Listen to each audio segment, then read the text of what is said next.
Check us out to hear the latest on life in the volunteer state. Yvonnca and her guests discuss everything from life, love, and business with a Tennessee flair. It's a Tennessee thing. Always relatable, always relevant, and always a good time. This is Talking Tennessee. And now your host, Yvonnca.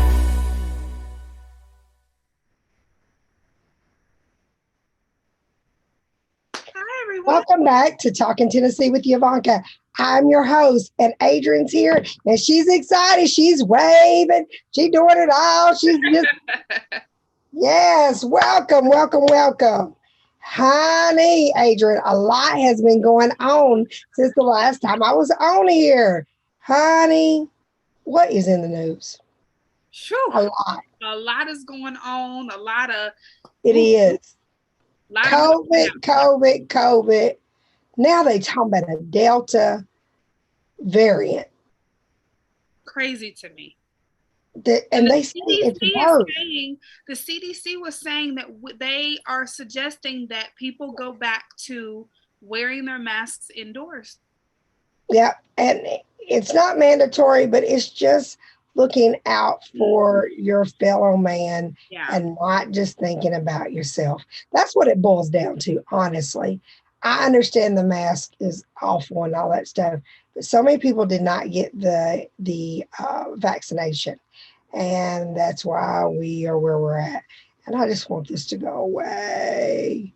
So I want to say this before I start this podcast. Please, please, please wear your mask, and please wash your hands and take care of yourself and take care of others. Think of others as well. Now, let's have fun. Okay, what else is in the news? Okay, I need all of us to understand. What do we understand? That real estate is hot. Yes. It is hot right now, especially in East Tennessee, and I'm about to break it down with stats and everything so you will know what is going on in your part of the world. Let me tell you, the stats come from, I'm not going to say allegedly, because these are stats that are facts, and they come straight from CAR, our local MLS. So I wanted to tell you where my source comes from. My source comes from CAR. And so let's break down real estate. Real estate is booming. We're getting top dollar for our houses. And people say, well, Yvonnca, I know you're getting top dollar for your houses. Is all realtors getting top dollar? The answer is no. Okay. It's all about knowing your property, knowing whoever the agent you pick. You've got to pick an agent that knows real estate, evolves with the market, stays up on the market, and truly literally lays it out in detail what the market is to you. Okay. You can't just go with a realtor that's your friend, your cousin, your whoever. Look at real estate as your biggest investment. Okay. And I understand that you want to support your friends and family, but I would not want a brand new agent representing my home. Okay. And it's nothing against the agent itself. It's just about, if that's your biggest investment, why would you want to put your investment in someone's hands that really doesn't know the market? Yeah. When you're a brand new agent, there's so much you have to learn before you can be a good agent. And then even when you become a good agent, you still need training. You still need experiences and understand that things happen, and you have to tell your clients how to deal with the deals that fall apart. You have to teach your clients that an offer is just an offer that said, I'm offering this And if I meet these terms and you meet these terms, we're going to have a closing. And I think a lot of times people look at when you get a contract, okay, I'm done. It's so far from that. There's so much that goes Right. into it. And I think also touching on what you were saying with a new agent, not only are agents having to learn the industry in general, but they're also having to learn the industry in, excuse me, what is the toughest market In right history. now. It's a very, very hard market. And so you have to know the strategies, and you have to know, what you need to do to be able to help your clients, because if you are not strategizing on, how you write your offer, or how you, suggest or advise your client to write their offer, they're going to have more chance of losing rather than winning because they're not using the right strategies. Correct. And then another thing that you have to think about is the marketing. I know a lot of people think that you don't have to market in this market, but you do. We put our houses on over 500 sites. Okay, we spend the money up front to get you in the best position you can be. Okay, and if you cannot see the agent that you pick doing a good job, you need to make sure that you pick the right agent and that you can move on. Because I'll say this market will not wait for you. It will not wait for you or your agent. It's going to move, and it's going to move quickly. You have to know that from last year to this year, let me give you a stat. Houses stayed on the market at 61 days on market last year. Now it's at 19 days on market. Okay. Is the market shifting? It is. It's shifting, and where that shift is that we're getting multiple offers and we're still getting top dollar, but you may not be getting as many multiple offers. So you have to really look at all the offers that you get and say, okay, which one looks like it is closable? It's a difference between winning a bid and being able to close on time with the terms that you submitted to the seller. Right. And I think a lot of agents, I have to say this, is not informing their clients on being a closable transaction versus winning a bid. And I understand there are some agents out here that are brand new and they're, hungry to just get a deal so they can make a paycheck. It's not about that. It's about doing a great job. If you do a great job, you're going to get paid, but you have to look out for your clients. And you have to be not only competitive, but efficient. Yep. And I think that's where people misconstrue, throwing out, crazy prices and stuff like that. That's not being competitive. It's more or less being impulsive, because people will throw out a crazy number, but can you really support that number? Exactly. And so you have to say, okay, let's throw out something that we can truly close at, right, not just to win a bid. Mm-hmm. Because really, it's not fair to a seller for you to do that and put them in a bad situation. You have to think about those things, but a lot of times people don't. A lot of people just want to win the bid, and the agent wants to get you under contract, okay, on something. But if it doesn't close, it takes up your time and the agent's time. So that's why you don't need a hungry agent that wants to win a bid. You need a experienced agent. Sorry, tongue tied. Experienced agent that is not just trying to get a paycheck quick. They truly are working to get things done for you to close. Let me give you another stat for East Tennessee. The average days on market, I already told you, was at 61% last year. It's 19 days this year. Our sales price have went up 21% from last year, June of last year. 144 houses went on the market yesterday. Okay. We're at 2,300 plus houses on market. So more houses are going on the market. That's a good thing. Our inventory is got better a little bit. But the problem is that it's still not enough. And so buyers, you really have to really have an agent. I had an agent the other day to ask me about escalation clause. Let me tell you something. You have to know what you're suggesting to your client. So many clients ask, how can I make myself the best? Mm-hmm. Well, if your agent doesn't understand certain terms, then they are not going to explain it to you for you to be able to understand it, correct? And it puts you at a disadvantage. It does. And you can lose a house, literally. Okay. I'm closing a deal yesterday. I'm closing a deal tomorrow. And the agent is a seasoned agent. It's been in the business way longer than me. But they did not understand the escalation clause. The moment that I heard him start asking me questions about escalation, it told me I needed to take the escalation out, put in a flat number. Okay. I went back to my clients. I said, listen, escalation clause is great. I think that's what we should do.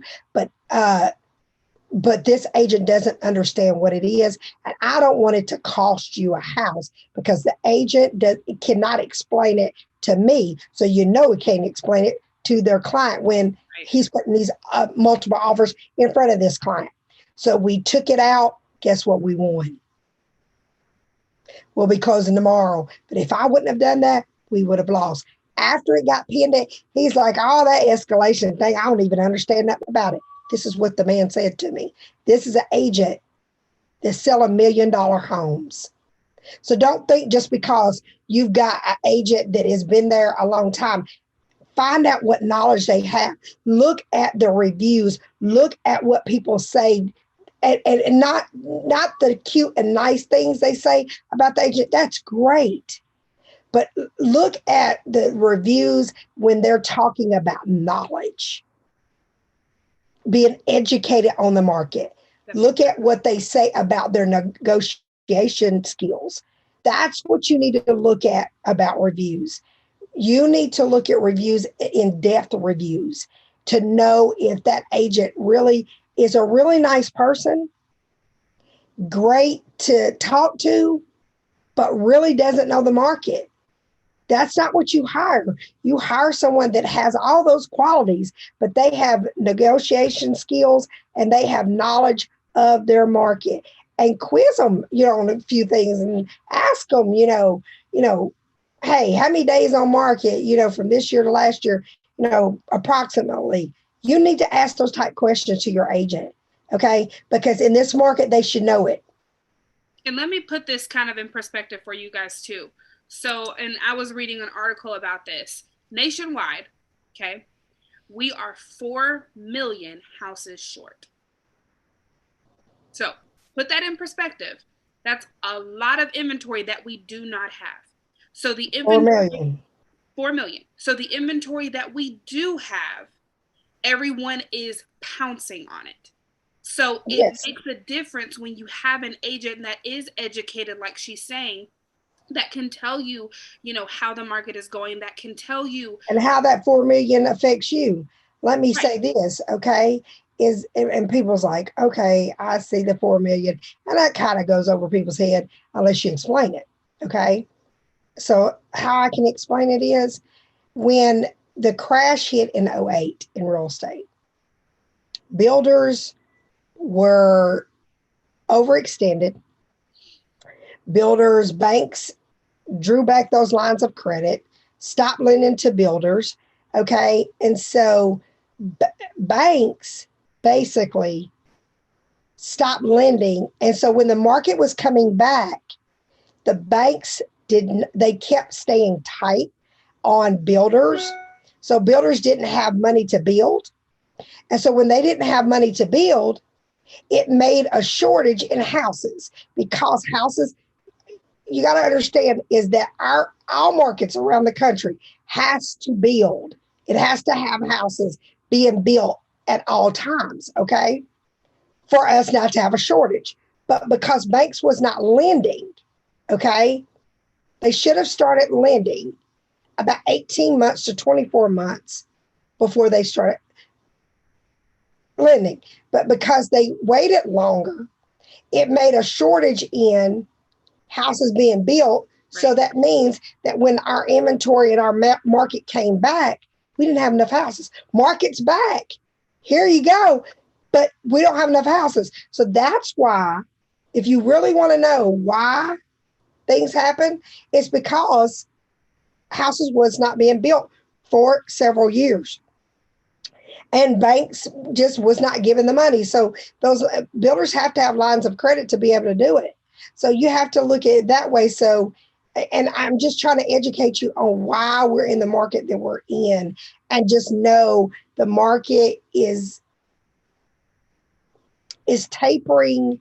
I don't want to say tapering off, but it's, smoothing out some. And that's why it's not as many multiple offers. We was getting 20 offers on one house.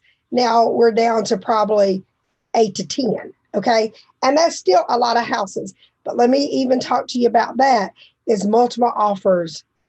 It doesn't matter how many offers you get. I literally told a client just yesterday that I just listed their house. I said, don't worry about the quantity of offers. Worry about quality. And you can have 20 offers and all 20 may not meet your needs. So, but if you have one good quality offer, because you can only accept one offer. Right. It doesn't matter how many offers you get. And people think the more offers you get, the more it drives up the price. Not always. The terms can be different. I was telling a client, this house, I said, you're at $300,000 house. But if all 20 offers came in and all of them were offering you $250, did the multiple offers help you? No. Nope. If you have 20 offers of $300,000, then it helped you. But most likely our offers are not going to come in the same. It's not going to be, and the terms, it could be $300,000. Okay, the price is right. But guess what? They could have other terms asking for closing costs, contingency on appraisal and financing, all this stuff. So you have to look at the whole picture, okay? Even the in whole this market, real estate picture. Even in this market, what we were saying about having an agent that's educated, there are still, even though, there are sellers out there, most sellers, are not accepting closing costs right now. Do you think that stops a buyer or an agent from submitting an offer that's asking for closing costs? Oh, sellers will laugh at you now. It doesn't. You submit an offer with closing costs, they laugh. They do. Okay, because sellers know that they ain't got to pay it. It's true. They know this, okay? And so you have to know that. Don't worry about getting multiple offers. Don't worry about, I didn't get to tell all my friends how many offers I got. Worry about and say, I got one quality offer and it met my needs. That's what it's all about. And so that's why you need to hire the right agent. And I truly believe the Landes girls are top notch. We are in East Tennessee. We can sell this market. We know this market. We studied this market, so much. We have an appraiser on staff. David's been an appraiser for 25 years. Okay. So he makes sure that all of our offers, all of our listings are looked by, have a second look by him so that we bring top dollar to our clients. That's why our nickname is the marketing experts, because we know this market. We're the leading really market put in the work experts. To be able to know this market. Yes. And it's not, tooting our horn or whatever, because we have multiple clients that would toot it for us. We don't have to toot our horn. We just have to do a good job. But I want you to know that doing a good job is knowing our client situation and not looking at our paycheck, looking at our client's situation and getting them out and ready to go. Mm-hmm. So I would tell anybody, if you're not in East Tennessee, find your agent that qualifies for your business, and don't just go with anybody. And another thing is don't go with quantity type agents. Okay. And that's the one and done. Is that I have clients, and Adrienne has clients that refer to us over and over, repeat clients. You don't want an agent that one and done, because all they're going to do is one and done you. They're not going to work that hard to get you every penny that they should get. So don't look at how many houses they've sold. Look at how much knowledge and what those reviews state. The reviews will tell you. People normally, when they've had a truly good experience and they have truly, felt taken care of, they will express that in some form or fashion in their review. Yeah, so don't get into positive, negative review. Oh, well, they say that they're nice and they're this, whatever. Well, they need to be nice regardless. Right. But you need to look at reviews as, does their clients talk about their negotiating skills? Does those reviews talk about their educating people on the market? Does it tell about how they treat their clients and how they don't talk about paycheck? You'll never get a client to say that me and Adrienne ever bring up paycheck, except one time. The only time we bring it up at the very beginning, we explain to them, we don't look for you to give us a paycheck as long as we build a relationship, a solid relationship with you, okay? As long as we build that relationship, God will bring us that paycheck. So we don't worry about a paycheck, because we're going to get paid regardless. Right. But it starts with being good to you. So tune in every Thursday to Talking Tennessee. We will give a month-to-month forecast of the market in East Tennessee and around the country. Okay. So tune in every Thursday for Talking Tennessee. Bye, guys. Bye, y'all. Thanks for listening to Talkin' Tennessee with Yvonnca. Watch out for our weekly episodes from the First Family of Real Estate, and check us out on the web, www.yvoncasalesrealestate.com. See our videos on Yvonca's YouTube channel, or find us on Facebook under Yvonnca Landes, and Twitter at Yvonnca Landes. And don't forget to tell a friend about us. Until next time, Yvonnca signing off.